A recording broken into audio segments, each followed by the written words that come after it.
Tu dis que tu détestes le mensonge, n'est-ce pas? Mais tu excuses celui de la personne que tu aimes. Tu dis que tu ne supportes pas l'irrespect, mais tu fermes les yeux quand c'est ton partenaire. Tu dis que tu aimes la paix, que tu veux la paix, mais tu supportes la tempête. Tu la tolères juste parce qu'elle te rassure pour ne pas perdre la personne que tu aimes. En vrai, tu n'as pas perdu ton respect pour les autres, mais tu as perdu ton respect pour toi-même. Quand quelqu'un compte sur toi, ton cerveau n'analyse plus avec logique. Il fait tout pour protéger ton attachement et ta dignité, il s'en fout. Tu penses peut-être que c'est de la plaisanterie, mais ce mécanisme est très puissant. Les neurosciences ont montré que l'attachement active les mêmes circuits neuronaux que la dépendance à la drogue. Donc c'est pas quelque chose avec laquelle il faut plaisanter. En clair, ton cerveau préfère souffrir avec quelqu'un qu'il connaît que de vivre seul.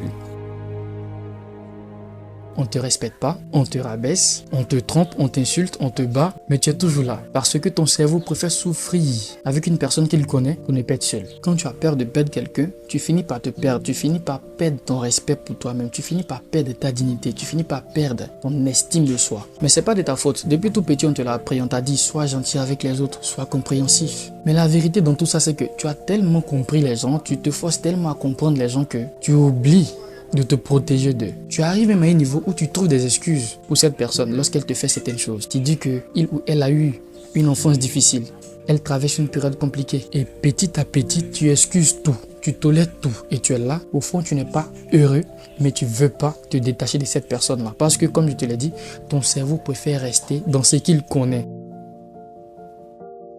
Il va changer, il voit les efforts que je fais, il voit que je suis différent de ça, de telle ou telle personne, donc il va changer, un jour il va changer, et ce jour n'arrive jamais. Tu es là, tu ne fais qu'encaisser, tu ne fais que subir encore les mêmes choses. Tu ne tolères pas parce que tu es faible, tu tolères parce que tu as peur de vivre seul, tu as peur de recommencer à zéro, tu as peur de découvrir qui est-ce que tu seras réellement lorsque cette personne quittera ta vie. Tu as peur de la solitude, tu as peur de ne pas te sentir aimé, tu as peur de perdre ce que tu penses être le mieux pour toi. Mais regarde bien. Chaque fois que tu tolères ces choses qui sont inacceptables, tu valides l'idée que tu ne mérites pas mieux. Ce que tu tolères, en vrai, tu l'enseignes aux autres. Tu leur dis que c'est pas grave, tu peux le faire. Je vais l'accepter, ça me fait rien au fait. C'est pas bien grave, c'est pas grave ce que tu fais. On peut faire avec et tout. Mais au fond, tu sais que tu ne peux pas faire avec. Tu sais que tu souffres fort, mais tu ne fais rien pour que ça change. Ne te révolte pas, tu ne mets pas les points sur les i de peur que si tu parles trop, tu vas vexer la personne, tu vas faire que la personne va te quitter, tu vas perdre cette personne que tu considères être l'amour de ta vie ou ton âme sœur. Mais l'amour vrai, ça fait pas si mal, ça fait pas souffrir. Certains même pensent que le fait de pardonner, c'est être fort. Dans ce cas-là, c'est pas être fort, c'est être un peureux. C'est être indépendant, un attaché, une personne qui manque de confiance en elle, qui n'a aucune estime pour elle-même, qui préfère souffrir dans ce genre de situation que de voir la réalité en face. Tu continues à accepter chez toi ce que tu condamnes chez les autres, ce que tu n'acceptes pas que tes copines ou bien tes sœurs acceptent, mais toi tu acceptes ça parce que tu as peur. Et au fond tu gardes un espoir que ça va changer, il va devenir meilleur, elle va devenir meilleure, elle va voir tous les efforts. Mais en vrai c'est une habitude que tu es en train de permettre à cette personne d'avoir. L'habitude de te blesser, l'habitude de te faire mal, l'habitude de te manquer de respect, l'habitude de te battre, l'habitude de te traiter comme si tu étais une personne qui méritait toutes ces choses. Tu apprends aux autres qu'ils peuvent te blesser sans conséquence. Que tu sois un homme ou une femme, quand il y a des limites et qu'une personne se permet de franchir, peu importe la personne qu'elle est, peu importe le style de vie qu'elle a, il doit y avoir des dégâts.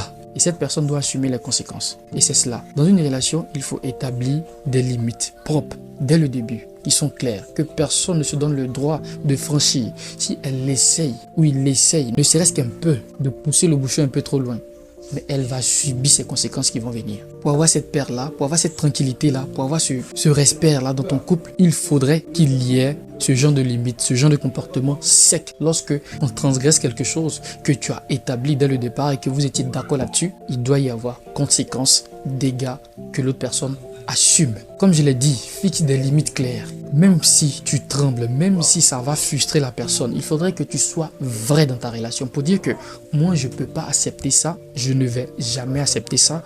Voici telle chose qui pourrait mettre fin à notre relation, voici telle chose qui pourrait faire qu'on sera de plus en plus serré, on aura un lien de plus en plus fort. Mais quand tu fais telle chose, cela signifie que tu m'aimes pas. Voici comment moi je vois, voici comment est-ce que moi je perçois telle action lorsque mon partenaire ou ma partenaire décide de faire cela. Choisis la paix même si elle coûte cher. Je te dis une vérité que tu dois emporter tous les jours avec toi. Peu importe la relation, qu'elle soit professionnelle, amicale, amoureuse. Rappelle-toi que l'amour sans respect, c'est une dépendance et elle est toxique. Là où on ne te respecte pas, là où on ne te considère pas, là où on ne tient pas compte de tes arguments, là où on ne tient pas compte de tes limites, mais que tu es toujours là, c'est parce que au fond de toi, tu es dépendant de cette personne. Ton cerveau est en train de faire ce système-là qui est vraiment très destructeur pour une personne. Ton cerveau t'accroche à ce qui te détruit. Mais en même temps, il te donne de petits espoirs pour dire que ça va changer, ça va s'améliorer demain. Et demain, cette personne-là, tu vois que c'est toujours les mêmes choses qui se passent. Et encore, tu continues de projeter pour dire que demain, il va changer ou elle va changer. Et tu es toujours là, tu es toujours stressé, tu as toujours peur. Lorsque cette personne décide de faire telle chose, tu es là, tu ne peux rien dire, tu es là, tu regardes, tu ne fais que assumer parce que tu as peur que cette personne se fâche, s'irrite et te quitte. Alors que souvent, il faudrait que certaines personnes te quittent pour que tu sois en bonne santé, pour que tu aies l'esprit tranquille, pour que tu aies la paix du cœur, pour que tu puisses visualiser réellement ce qui est important pour toi. Ce n'est pas parce que tu pardonnes les infidélités, les manques de respect, que ça veut dire que tu es fort. Quand on est fort dans ce genre de cas, on dit stop et tu dis plus rien après ça. S'il n'y a pas de changement, le reste, c'est les conséquences que il ou elle doit assumer.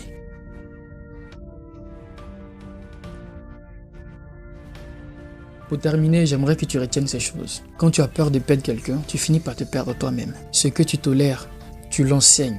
Tu dis aux autres que c'est logique, c'est normal, tu peux continuer. L'amour sans limite finira toujours par t'effacer, par te faire perdre confiance en toi, par te faire perdre ton estime de toi-même. Tu excuses ce qui te détruit parce qu'au fond, tu espères être sauvé par la même personne qui te blesse. Alors qu'en réalité, une personne qui te blesse à répétition t'envoie un message qui est clair. C'est qu'il se fout de toi, il ne te considère pas, il ne t'aime pas en réalité. Donc te sauver même lui passe même pas par la tête. Le respect qu'on pourra t'enlever dans une relation est ce que tu auras cédé.